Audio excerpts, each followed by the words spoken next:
and give her a go. I'll start with the math practice again. Here comes Desiree, so I'll let her come in. She was sick last week. Hey, Colorado. And Alex is coming too, so I'm going to wait a minute.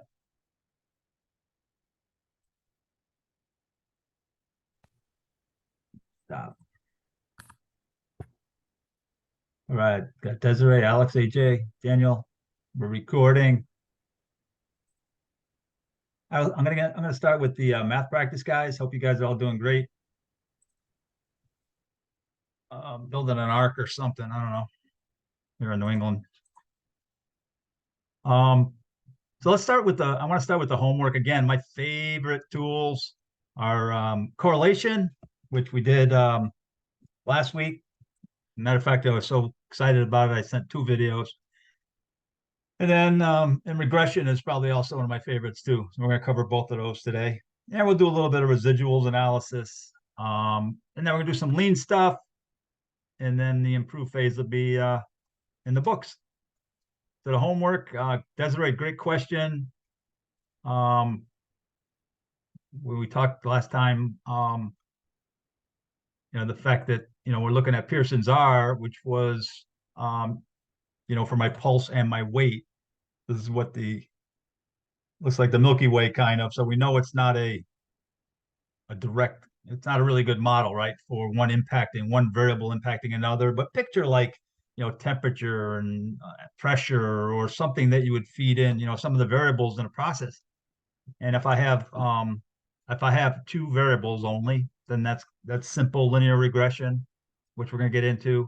If I have a bunch of variables that I'm tracking, like let's say I was looking at blood pressure, pulse, and weight, and if there's any correlation, then I would do the same thing, but I'd be looking at multiple linear regression. And linear regression is all it is it's a formula that we're gonna create based on our homework. I'm gonna go back to the age and salary data. So the homework properly, I mean, everybody did it well. I think the bunch of ways to do it equals Correll 0.37. That tells us that we have a what?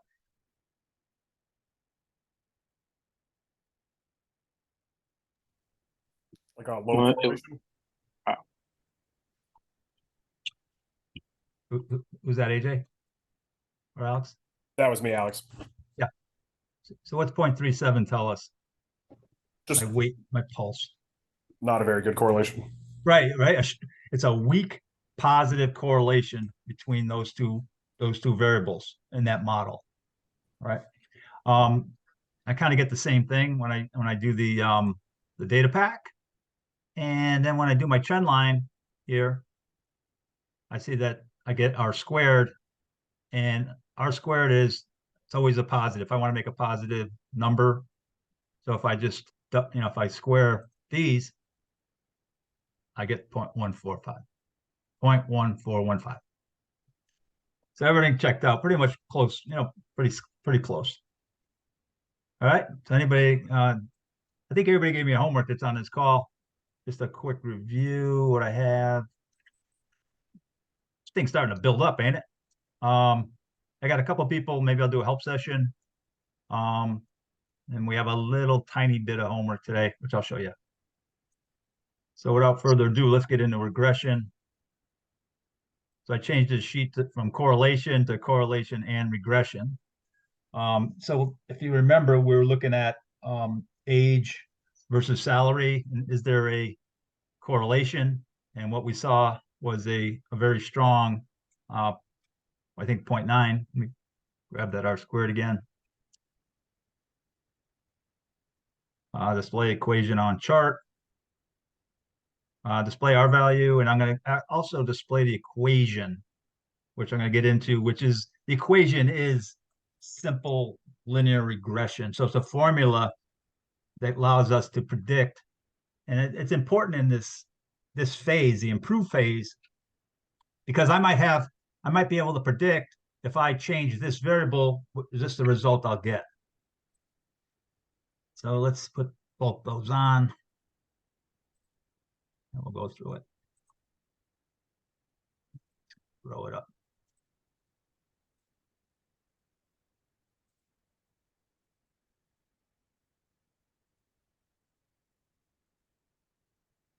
All right.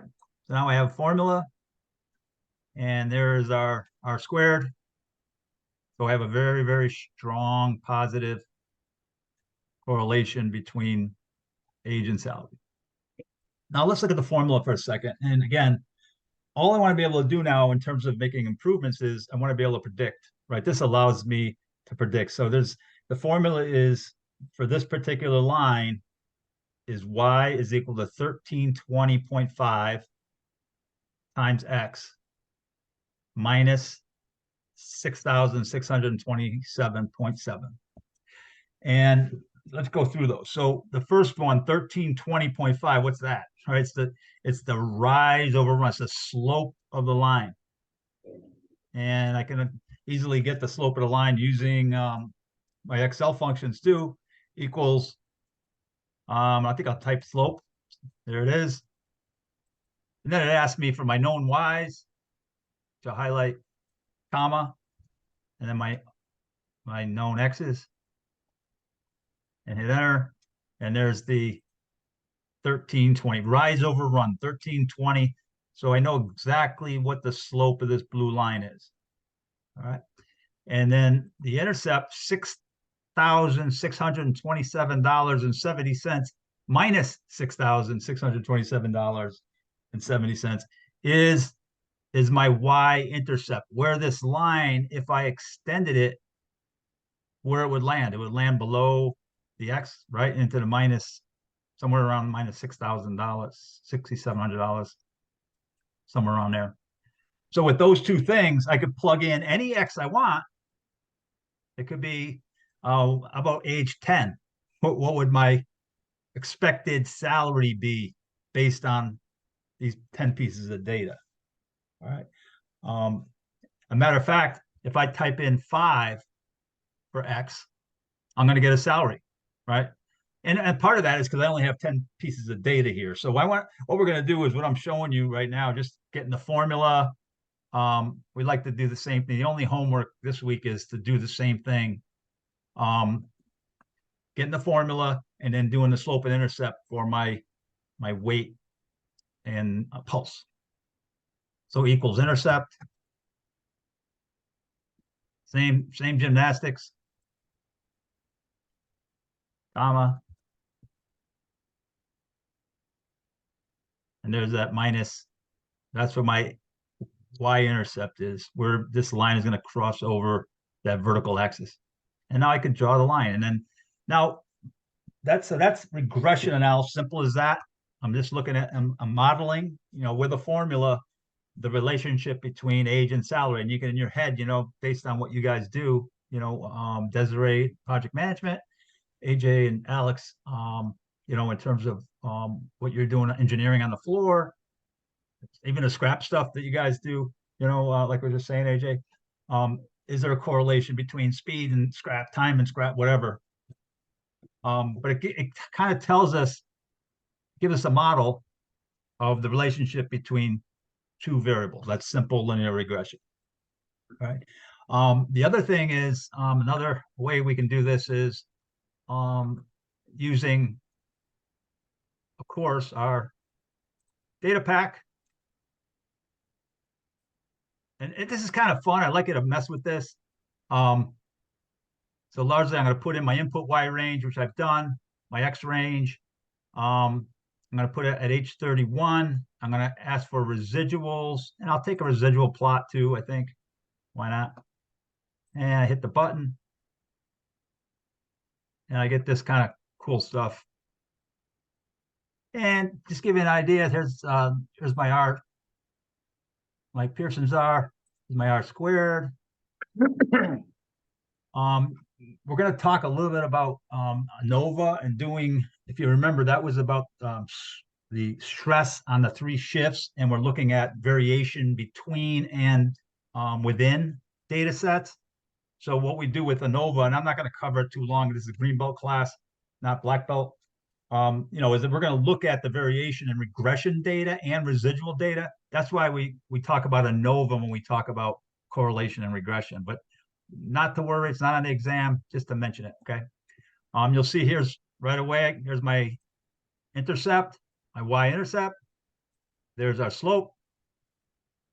And down here, we start to get into residuals a little bit where based on this model,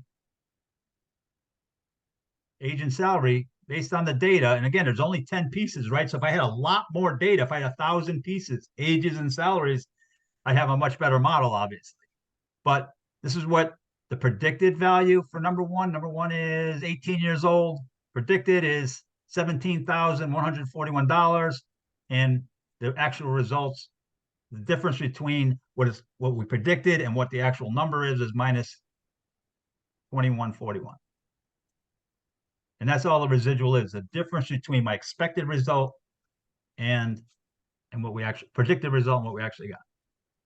So the only homework, and then over here, this is a plot of the residuals. So you can plot these, you can do ANOVA with the residuals. And we're gonna, as we get into the PowerPoint, you'll see all the how complicated statisticians like to get with residual analysis. So, but again, this is a Greenbelt class, you don't have to lose sleep over that. Any questions, thoughts? Homework is just do the same thing. Formula, slope and intercept with this. All right. Any questions?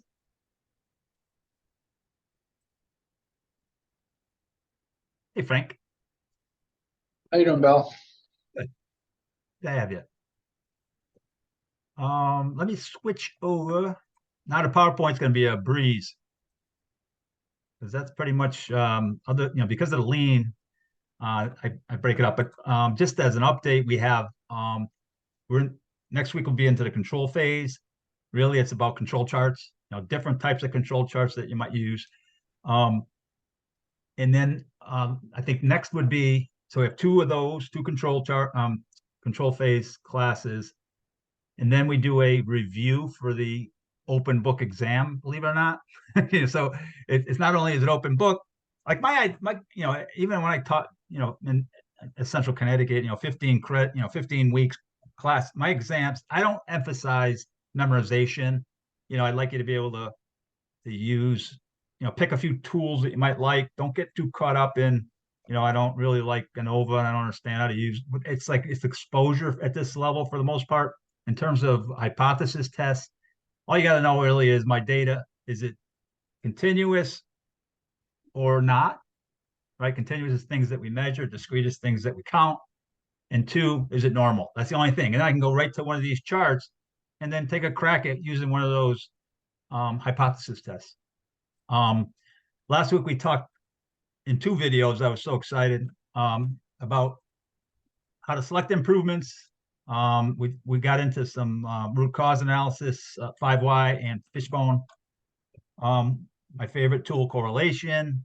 And then today we're going to do regression, residuals, multiple linear regression, data transformation. We're going to fly through this today, and then we're going to get into the fun stuff we all love. And so let me go slide down to regression. There we go. Correlation. There we go. So the correlation coefficient, the R, it can't address these. How much does one variable change when the other variable changes? So again, think temperature and pressure or whatever. Setup, I think Brent had one, setup time, versus, what was it, Frank? Setup time, and I saw he did a correlation. And number of cuts, yep, which is really good. How can we set the value of one variable to obtain a targeted value of the other variable? And how can we use a relationship to make predictions? That's what the improvement phase is about, right? all right, we've done a really good job in define, measure, and analyze. And now we're going to use what we've learned, the data what we've learned, we've made it talk, and now we're going to make some smart improvements. And to do that, we're going to make some predictions. If we change this, then we can depend on this getting the result we want. Y is a function of a bunch of x's, and those x's are just a few, 3 to 5 usually, not 100. So if I can control those x's, I can control my process. So simple linear regression helps us to answer that. And it's a statistical technique to fit a straight line through data points. It's simple because we only have one predictor. It's either, it's weight and pulse, or it's age and salary. And it's basically line of best fit. How do we take, especially when we saw the pulse and weight data where it looked like the Milky Way, where the hell do you put the line, right? So this tool allows us, based on the data set, the model, to draw a line of best fit. And hopefully, obviously we have a very weak positive correlation between weight. So I don't think I would do much improvement work with that. It's only 0.3, right, in terms of an R value. So it models a quantitative relationship between two variables and describes how one variable changes according to the change of another, if at all. Don't forget, there might be, we might have an R value of 0, and that means that it doesn't really matter. My age goes up, my salary doesn't, there's no rhyme or reason. And there's the equation we talked about. Sometimes they add a C to it, which is an error, residual error. It's the difference between the actual Y and the fitted Y, or we call it Y hat. So that could be part of the formula. We're not going to do that. We're just going to look Y, the slope, times my X, plus my intercept, just like we did. And again, there's ANOVA. If you remember, it's sum of squares, and all we're doing is looking at variation in the residuals. Okay, that's all we're doing, is like how much are things varying off the line.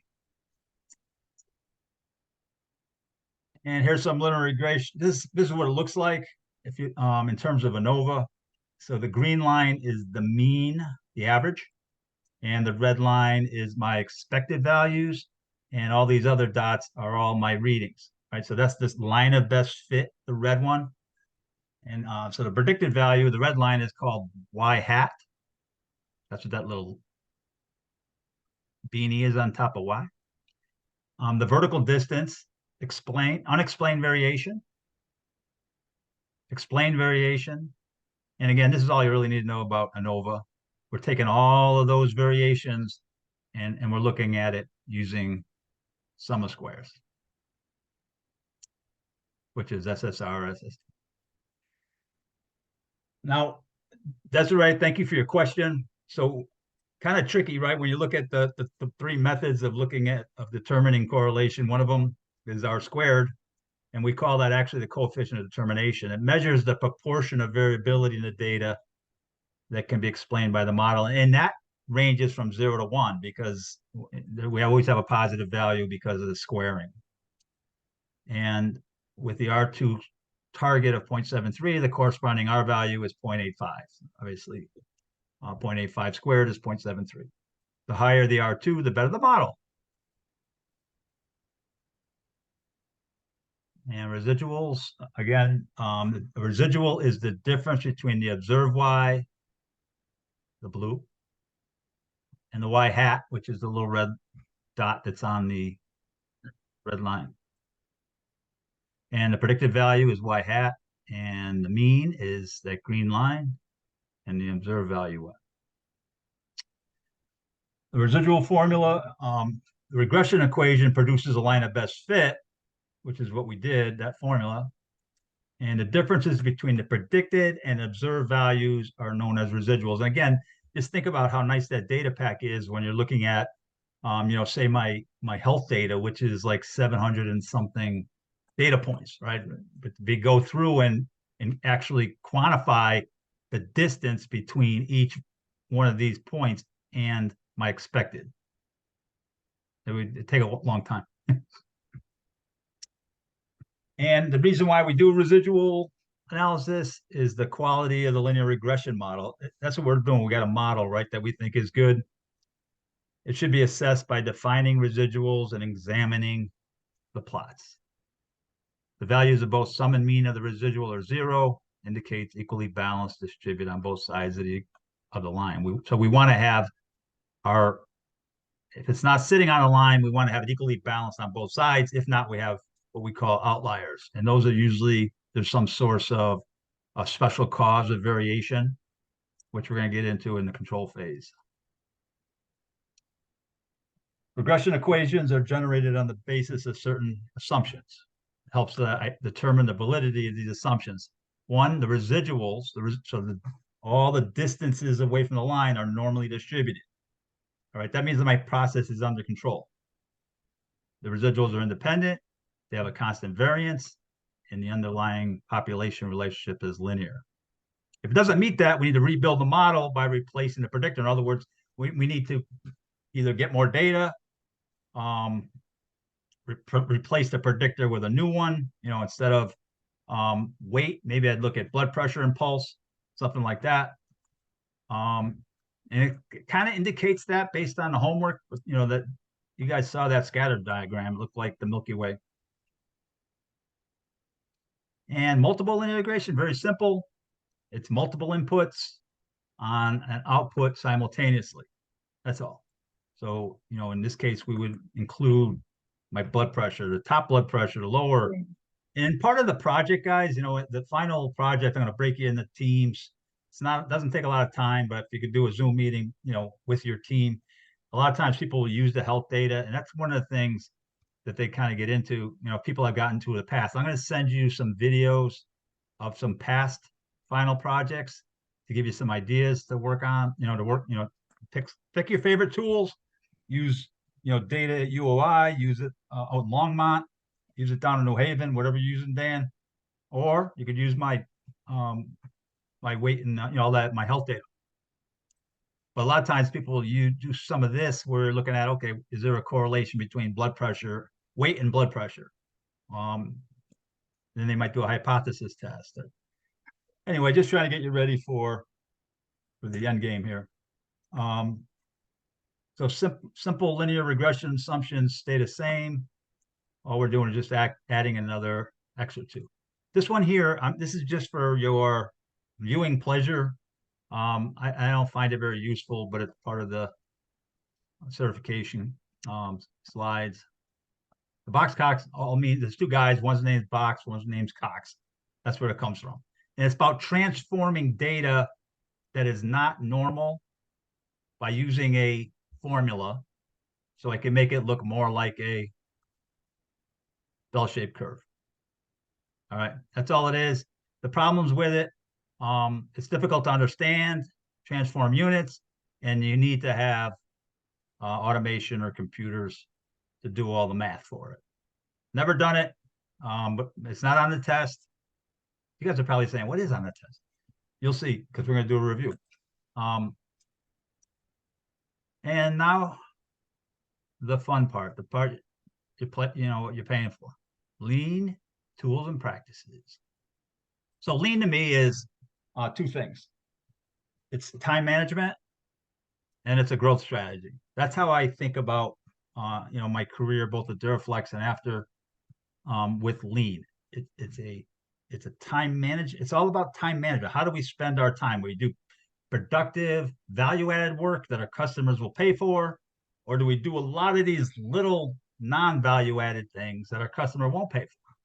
It's a growth strategy because it allows you to improve productivity where you can have an increase in sales without having to have an increase in people and bodies. You don't need to keep throwing bodies. Like, if I double in sales, I don't necessarily need to have double number of people. Okay. In fact, the reason I'm such a knucklehead when it comes to lean is I was able to go from 18 million in sales, like you've heard this 100 times, to 32 million with the same 70 people. And I was able to double all the pay because one of the biggest expenses any company has is in payroll. So that's what lean is. Here's the basis of it. This is what we want to internalize. It's the non-value added work that we call the 8 wastes. And what the goal is for all of our processes is try to get to a condition called flow. And I just picture a river running, like water running. And these are things that stop flow from happening. If all of a sudden I find a defect, I have to flow stops. If I'm working on things, if I'm making more than the customer needs right now, this is also overproduction is the godfather of all other waste because it causes all the other ones. If I'm making more than I need right now, then I have to move it somewhere. I have to transport it. I have to pay somebody to do that. That's motion. I usually have to pile it up somewhere. That's inventory. It might get dinged, nicked, ran into with a forklift. That would be the defects. If I'm overproducing, then the order that needs to ship is waiting while I'm busy making this non-value added inventory. Those are the basis. Those 8 wastes, what we call these are things that our customer will not pay for. They don't care how long or how many times you have to move something or how long you have to store it. They don't really care. That comes out of our bottom line. So just by through the yellow belt class and the green belt classes and just getting up to speed in terms of everybody's psyche on what these 8 wastes are, people begin to see them in their own work. Frank, can I talk about the printer for a sec? Yeah, I was with Frank and Brent, and out in Illinois, we had a terrific 3 or 4 day Kaizen event. It was more like really like 4 Kaizens in 3 days because it's like there's a ton of people from all around Ulbrich Steel. And one of the things I noticed was a printer it's on the floor next to the machine, and the operator has to go down the steps, pretty much for each run, and it could be 3 or 4 times a day. And then also a setup guy also has to kind of find his way using motion to the printer. And if you add up the number of steps total, I think it was 120 something steps, but it happens because there's 2 shifts 6 times a day. So it's 6 times a day times the number of steps at 2 miles per hour, which is the average walking time. You find out that people are spending almost 36 hours doing nothing but walking to the printer over the course of 240 work days at 2 miles an hour. And that's kind of the essence of lean and understanding, because most of these wastes go undetected without, some kind of value stream mapping or some observation, some video, and having the 8 wastes in your mind, because that's just one example of probably the hundreds, that Ulbrich and PTA have already done, in terms of just taking minutes, seconds, hours out of the processes. And, you look at least where Ulbrich's at, over the last 10, 11 years, there's been a substantial increase in revenue and sales without the same corresponding increase in the number of people. And again, I'm kind of preaching to the choir a little bit in terms of lean, but I think this would be a good overview, especially for you, Dan, right? I don't know how much lean have you done, Dan? Yeah, I mean, we've I haven't done too much, but in terms of like we always, have meetings where we identify potential like issues and things of that uh nature, but I could see how, just being able to notice the little things like, like you said about the printer example, it's really helpful, It's interesting when you go to the mill, for example. I know I got AJ and Alex on here. There's operators that if they have to walk more than 10 feet to a printer, they're pissed. It's like, because once you internalize these 8 wastes, and there's been studies done to try to add a 9th one. And I think it kind of follows along the last one. Employees underutilized, having them treating people as robots where they punch the clock, do the job, and go home. Again, I think the other piece about lean is that it's about building wealth. That's what it's about, and that's what it does. And I think everybody has to be able to do it, and call yourself a lean company, a lean culture. It's not just for a few people. I see a lot of big companies. I'm on a lean happy hour on Fridays. Believe it or not, a bunch of people from around the country get together every Friday at 5. And we trade stories and, a lot of, and one of them works at Mercedes-Benz. And they have a lot of companies, they have a lean office, with a few champions and, a few people. And, I think the way this works best is like Toyota does it, where they have a whole population of people that can identify and then have the means and the process to be able to take out seconds, minutes, hours, sometimes days and weeks worth of these 8 ways. So it's time management and a growth strategy. And it will improve the overall success of the organization. It's interesting. There's a direct correlation between the number of employee suggestions. That's how Toyota measures morale, by the number of employee suggestions. There's a direct correlation between companies that do lean well and turnover rate. Lean tools are most likely to succeed when you do 5S or 6S in case of PTA. Visual factory, standard work, Kaizen. These are the tools. A lot of difference between lean and the Toyota production system. And actually the Toyota production, this is where I kind of modeled the Toyota production system / it's really the Toyota management system, because it's really about just focusing on building leaders. Toyota says we build leaders, then cars. American lean is really about tools, the 5S, visual factory. So that's kind of what you have in front of you here. The Toyota production system or the Toyota management system is really a focus on how we as managers interact with the people that are actually doing the value-added work. In other words, creating revenue for us. That's kind of the difference between TPS and lean. So just going through the tools, starting with 5S, in case, again, if there's already 6S, PTA. It's a way to organize, order, clean, and standardize. People think it is housekeeping. It's really standard work and visual control. That's what 6S is. I want to be able to see if there's any problems quickly. All right. And there's the Japanese words all starting. We're going to get into those. It starts with sort, set, shine, standardize, sustain, and it's a circle. And I love to use the analogy of cleaning out my garage. Let's say my garage, like I can't stand, I hope you guys aren't in this category, but I hate driving by houses and I see people like where they have 2 nice cars parked out in the driveway in the elements, and you look inside the garage, from afar. I don't go up there. I'll see it on my runs or whatever. And it's full of everything, right? I mean, you can't even close the door. All kinds of stuff in there. So if I want to clean up my garage, first thing I do is sort. And all sort means is everything that's in my garage or in my pantry or in my closet or in my shed or wherever, take them out, put it in the driveway, take it out of my garage, put it in the driveway.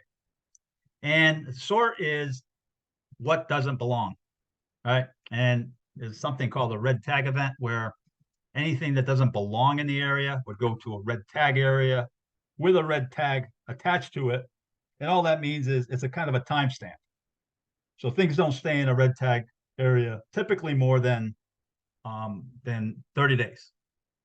And there's a date right on the tag. And, people can go over to the red tag area and they can pull it out and use it in their area. They can take it home, all that kind of stuff. The only thing that's going to go back in the garage are things that belong in the garage. All right. And then once I do that, anything that's going to go back. So in terms of my garage, after I sort, I might do a tag sale, might throw things down at the curb, for people driving by, which will usually last 15 seconds out on the curb. I can sell it on eBay. I don't know, one of those things. And then anything that's going to go back in has to have its own place. All right. And that's what we see, like shadow boards, labels, color coding. That's what set in order means. Anything that belongs in the area is going to have its own place, and everybody knows where it is. And it's interesting. The next step is shine, but a lot of times we'll see, when we want to clean up, Well, we want to keep the place clean. You want to sweep it up, mop it up, whatever we want to do. And there's no cleaning. You have to go search for all the cleaning stuff. But while I have everything in the driveway and I'm starting to sort, build shelves, maybe some labels, maybe some shadow boards, I want to take that opportunity to paint the walls of my garage or power wash my floor. I have an epoxy floor in my garage since 1994. It's like a dance floor after it's been power washed. But that's the time I want to shine. And then standardized to me means checklist. And this is probably not a great analogy because there's nobody to go in there and with a clipboard and a checklist for my garage, but that's how you might do it in a zone in your factory floor, right? So each zone has its own checklist, and the checklist is gaining agreement with everyone that works in that area on how we want it to be. All right, that's what the checklist is. We don't tell them what it has to be. They gain agreement, and it is their zone. And then the sustain piece, once I have the checklist done, it's a sustain is audit. So the way we're pretty successful after a million tries at Duraflex to do 5S well. Each zone, there's like 8-10 zones in the company, office, and you got to include everybody, break areas, bathrooms, conference rooms, common areas. They have to be assigned to somebody. They have to be owned by someone. But a checklist, 15, 20 items for each zone. And then basically all those, you have a zone leader in each zone, and each zone leader audits someone else's zone each week. And I do it at PTA every week when I show up on Tuesdays in Oxford, Desiree. And it takes 15 minutes, 10 minutes, because if you do it regularly, it happens very quickly. At Atlas Stamping, I do every zone once a month, because I'm kind of the tiebreaker, because they keep score, they give out prizes. We have like a bagels the first Thursday of every month. They bring in bagels and juice and everything else, and there's a flag for each zone, and then the winning zone gets to carry the flag. Everybody cheers, play music, and that the whole point of 5S to me is to figure out ways to have fun with it.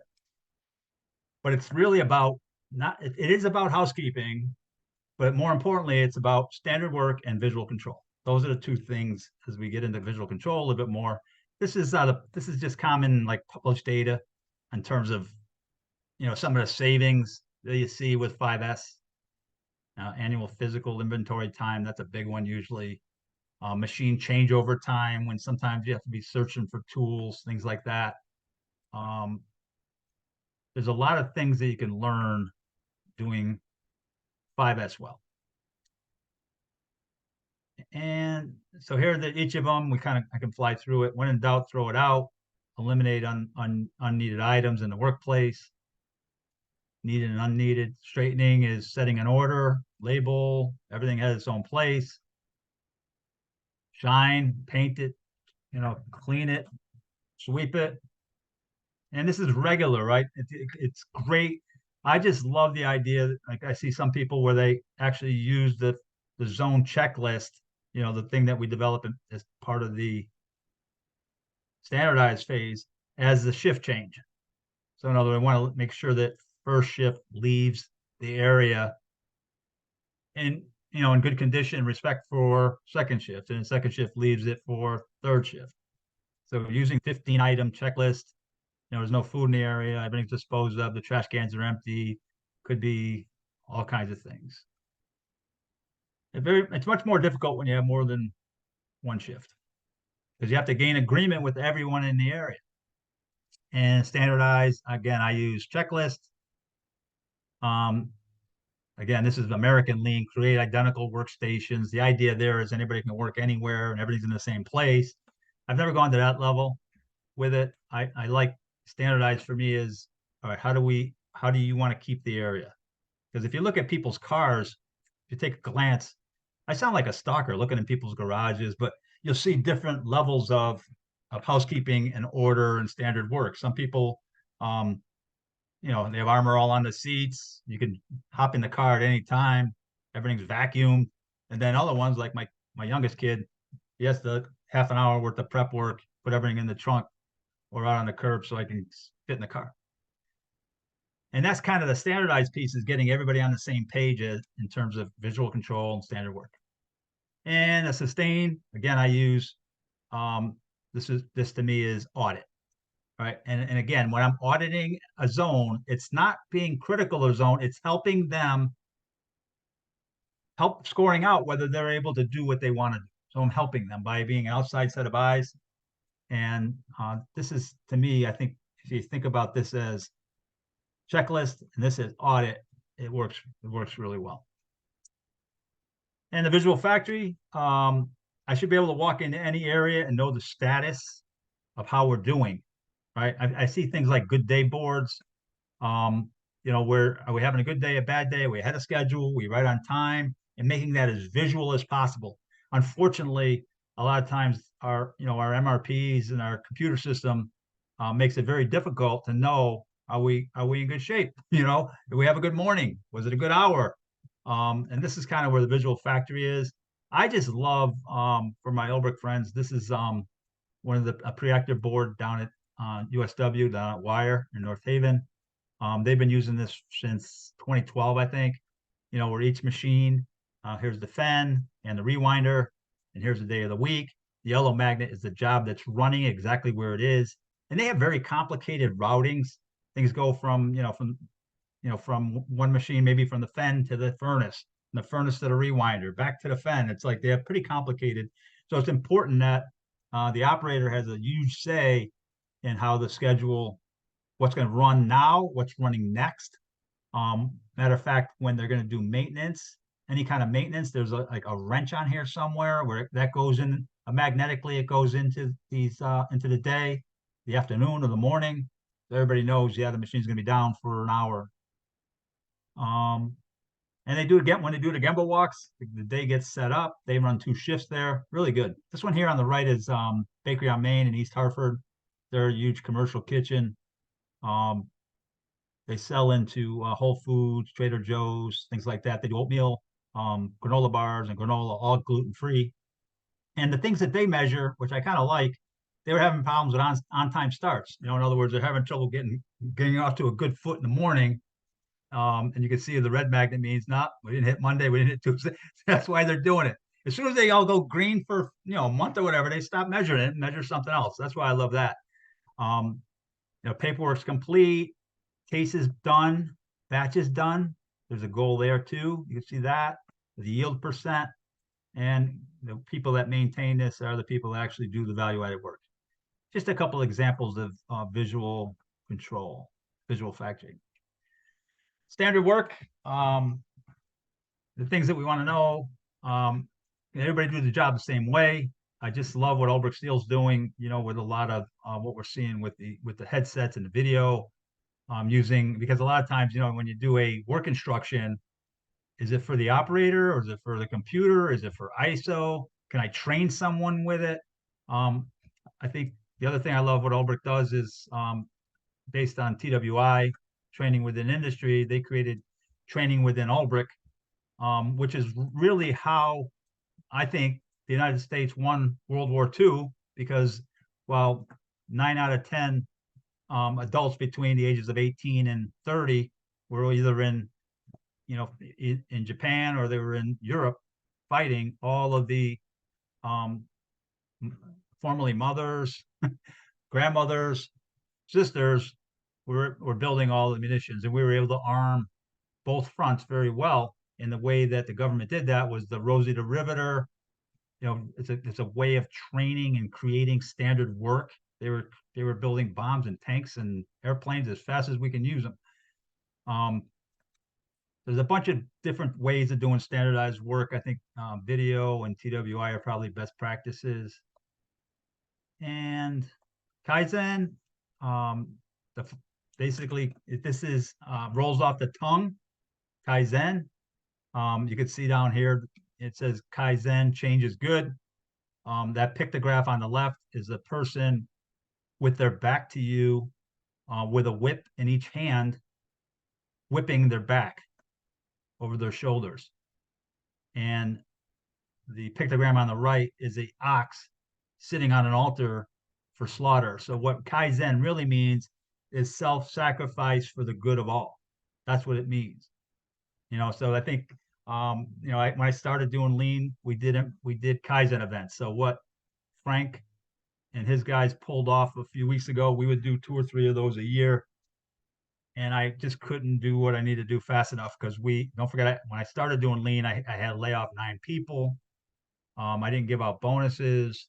And then when we started doing lean, I was able to, we were giving people 15% of their annual pay at Christmas time. But I couldn't do it fast enough with those periodic events. So the idea behind A3, Toyota does not do Kaizen events. They do 1,500 improvements per shift. I think this board is light metals coloring in Southington, Connecticut. There are 130 people. This is what the A3 board looked like last fall, 1/9. Yeah, you can see January 9th on the yellow and green magnets. Each project is a team leader. Each project has a coach, and the visual control is we know which ones are closing. All the greens are closing, and they close every Thursday. But it's a way to do a lot of activity. But then once I get that muscle going with everyone, as many people as possible, where they feel confident doing improvements, then like what happened with Frank's company in his plant a few weeks ago, everybody knows how to do it. There's no why, you don't have to spend a lot of time figuring out what to do, who's going to do what. There's no power struggles, nothing. They just hit the ground running. That's Kaizen. And that's an event. Hey, there's a picture, Frank. There's the picture. So there's like 15, 20 people posed out in front of this 7 slitter.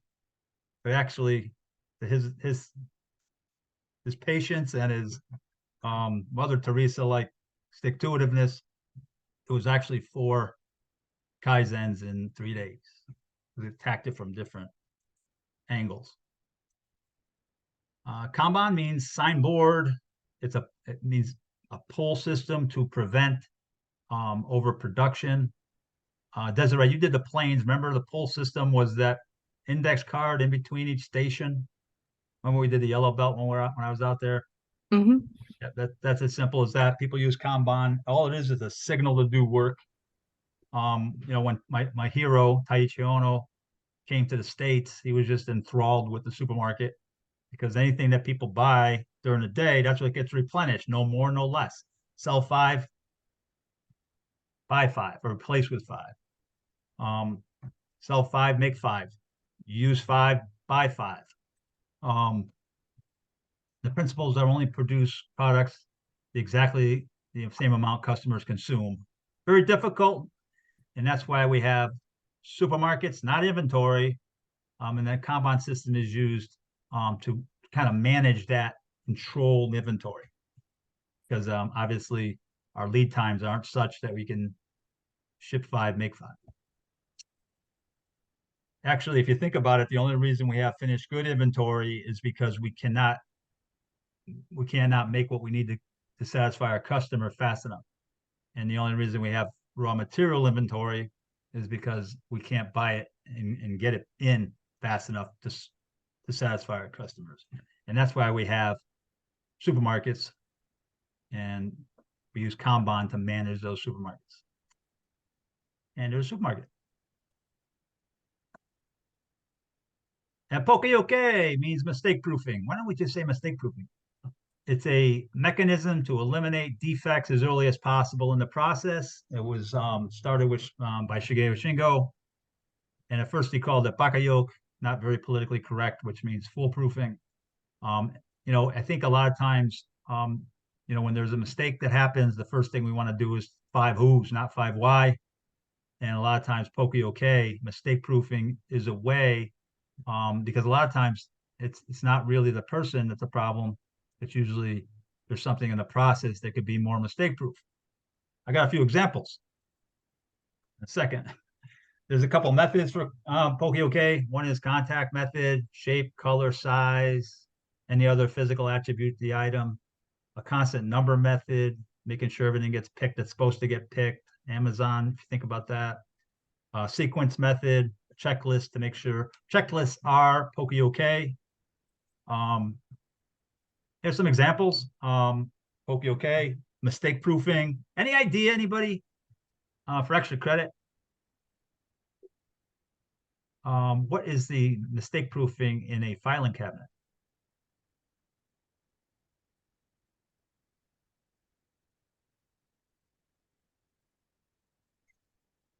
There's a, Anyone there's wanna a, take crack?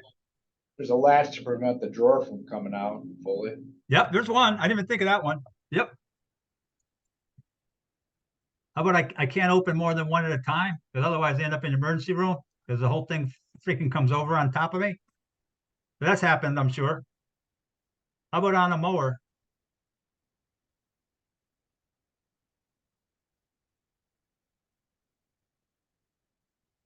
Any mistake proofing on a push mower like this? Or a chainsaw or any kind of something that's sold in Home Depot to people with IQs from 15 to 300. Well, the dead man switch, right? As soon as I let go there, like in other words, this thing is designed so if something gets stuck under there, as soon as I let go of that, it turns off because I guess evidently someone had to go to the emergency room once because they were trying to do it while the blade was moving. So that can't happen anymore. Car is full of them. Mistake proofing, everything, your gas gauge. There's a million mistake proofing devices in there. Any idea what at the gas station, the diesel and the gas, any mistake proofing here? The nozzle's a different size. Frank, you're getting all the answers. You're getting a lot of extra credit today. Exactly, because people would put diesel fuel in a gas car and then have problems later.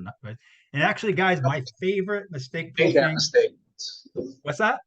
I almost made that mistake once. Oh, same here. Now it's impossible because the diameter is different. I can't fit it. One of my favorite ones is right here, down bottom left. Simple. I don't know. I would kiss this person, whoever invented this string here, because it used to be where you go to gas station and you take this cap and you put it on top of your car. You fill up the tank, close the lid, and then drive off, and you lose the cap.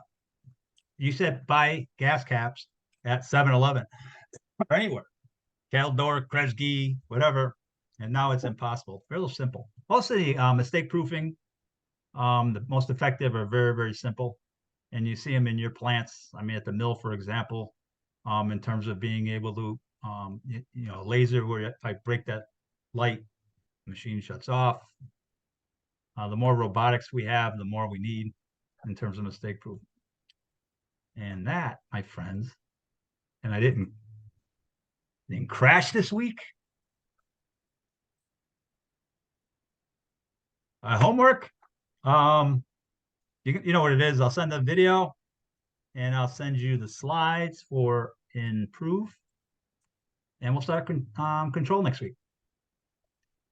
Everybody's doing great. Any thoughts, questions?